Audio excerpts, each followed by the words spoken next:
Hi, this is Rick Lorenzen, and this is my game Chrysopoeia, or Lords of Alchemy. The original title, Chrysopoeia, is the Greek term for transmutation into gold, and even though there's gold in the game, we are more concerned about the Chrysopoeia symbol, which is a wild symbol used in our alchemy dice.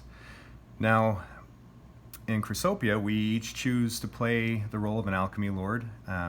As Lords of Alchemy, we once worked together to try to harness chaos for the greater good, but our experiments ended up causing chaos to break free and become unleashed on the world, and is now threatening to devour all of reality.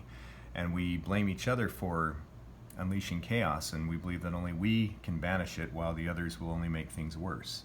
And in fact, players can make things worse by advancing the chaos track if they don't perform their alchemy well.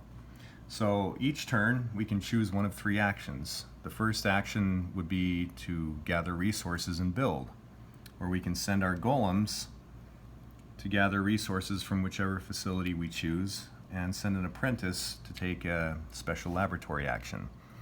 Now, our golems need to be animated with our alchemy dice. We roll these, and the symbols on them have numbers associated, which will tell us how many resources they bring back, which we keep track of here or with our resource cards, or they will leave some behind out in the wastelands. Now, the resources that they gather can be used to build our transport vessels or our laboratory equipment, which will help us on our alchemy experiments.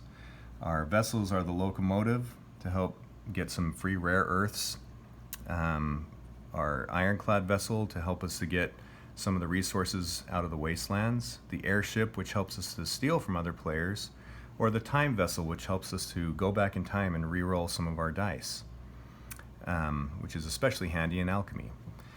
Now, other than resourcing and building, we can take an explore action, where we send our golems out here to gather everything that is built up in the wastelands. However, other players can make an attempt to challenge us there, and if they do so, we'll use these combat dice and strategy and sabotage cards to determine who gets how many resources. And if you play your cards right, you can go back with everything.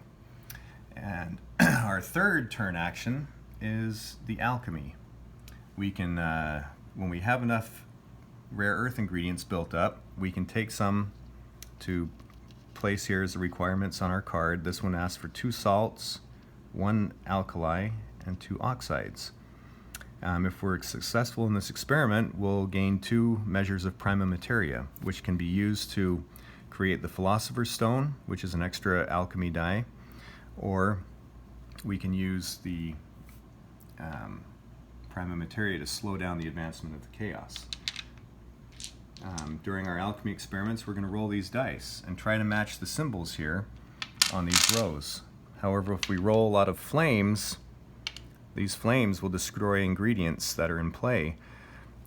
We can either replace those ingredients from our supply here, or we can try to use our laboratory apparatus equipment to either ignore some of those flames or change some of our other dice results to match what we need for some of these rows. For example, this symbol here, fulmination, can be used to trigger these 2 laboratory apparatus pieces and either allow us to change one die result to reduction or re-roll a flame result. And as we use these pieces of equipment, we can try to complete these cards. Once we have 4 cards completed, we can come over here to the Well of Chaos and arrange them to make one final experiment.